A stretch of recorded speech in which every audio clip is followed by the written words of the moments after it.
We have not understood yet that the discovery of the unconscious means an enormous spiritual task, which must be accomplished if we wish to preserve our civilization.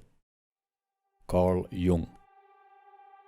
Human civilization consists of countless traditions, codes of conduct, and systems of ethics. Depending on what social group we belong and what environment we grew up in, there's always an ideology in regards to what's preferable and what's not.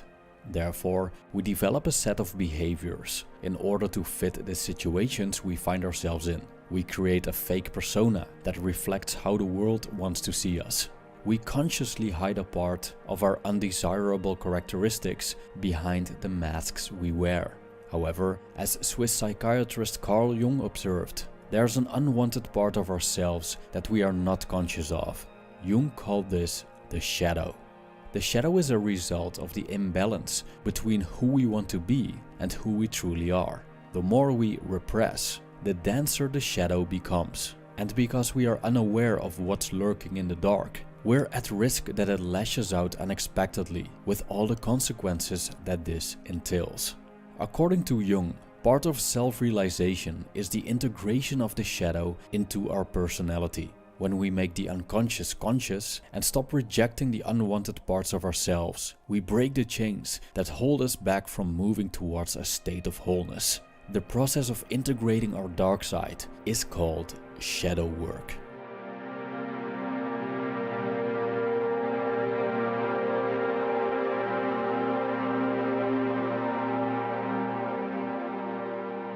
The true efficacy of shadow work as a process is that it allows us to become more authentic, conscious, and whole by allowing disowned and unconscious aspects of our personality to integrate back into our conscious awareness.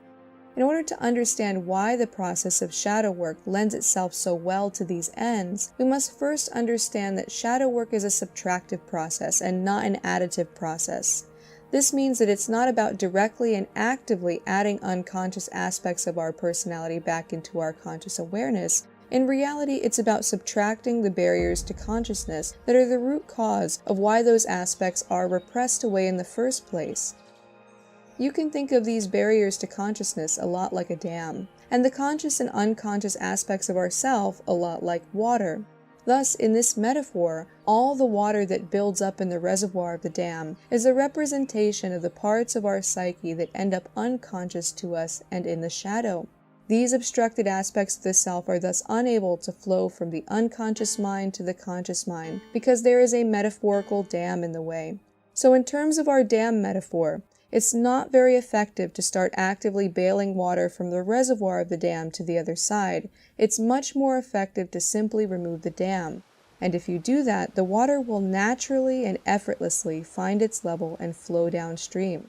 And that's the goal of shadow work. With shadow work, you're trying to remove barriers in the form of emotions and thoughts that keep parts of ourselves from flowing naturally into the light of consciousness. So the key to shadow work is to find the mental and emotional barriers and dissolve them or let them go.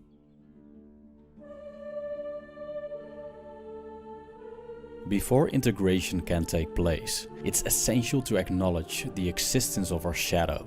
The question is, how does the unconscious manifest? According to Jung, we cannot communicate with the unconscious in the same way that we do with the conscious realm of our psyche. While the language of the conscious mind is predominantly literal, the unconscious speaks in symbolic language.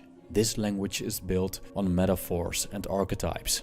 Symbolic language is prevalent in mythology. A myth is a story that preserves its meaning throughout different cultures and time periods because it uses universal aspects of existence. Things like trees, animals, natural phenomena, the nurturing mother, the old wise man, or birth and death. The shadow, therefore, communicates on a primordial level. In addition to that, it uses images of conscious memory material that are saved in the back room of our psyche. When the shadow reaches out to us, it's a sign that a repressed part of ourselves wants to be integrated, despite the blockages that withhold it from doing so. This reaching out can happen in dreams, as well as in our imagination during waking hours. Thus, dream analysis is one of the tools that Jung applied to identify the symbolic images that dreams produce. And the practice of active imagination is a form of meditation in which one engages in a dialogue with these images. These methods aren't without risk, as Jung speaks of terrifying encounters during his experimentation with his own conscious. A more straightforward way in which the shadow communicates is by psychological projection. This happens when we observe in others what we repress in ourselves. A consequence of this is an emotional reaction from the shadow, which could manifest through harsh judgments and even anger. Ironically, many people aren't aware that the behaviors of others that irritate them most likely hide in themselves as well. These could be all kinds of things, like the public display of emotions, feminine traits in men, masculine traits in women, repressed sexuality, or the desire for a creative outlet.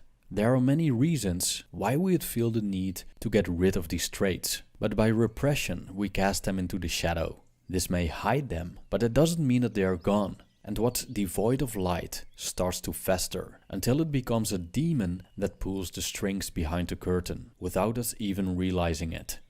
I quote, "It is absolutely essential always to have our consciousness well enough in hand to pay sufficient attention to our reality, to the here and now. Otherwise, we are in danger of being overrun by an unconscious which knows nothing of this human world of ours." End quote. So awareness is the first step in mediating between shadow and consciousness. When we confront what lingers in the dark, we can identify and tear down the barriers that prevent it from integration.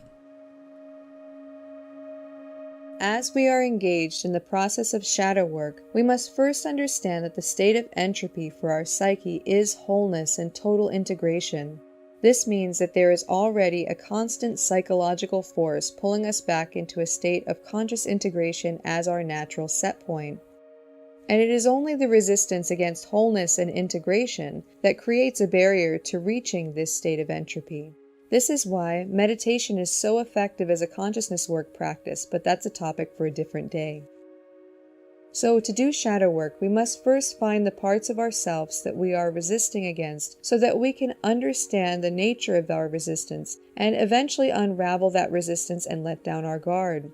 To find the source or sources of resistance, and thus the barriers to becoming aware of the repressed aspects of the psyche, we have only two places that these obstructions can reside: the thoughts and the emotions. The thought-based barriers to consciousness are things like our self-concept, aka ego, our beliefs, our worldview, our ideals, and our judgments about ourselves and others.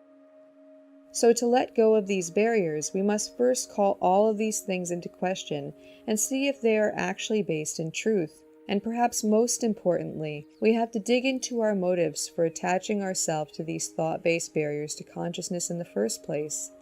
Finding our motives is a great doorway into understanding why something is in the shadow. Now, in my opinion, the easiest thought-based barrier to begin with is to examine our judgments and aversions toward other people.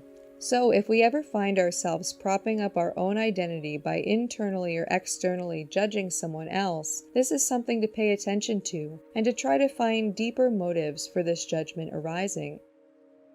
The other place to look for barriers to integration is in the realm of emotions. When we experience emotions that are too big for us to process at a given time, it creates trauma.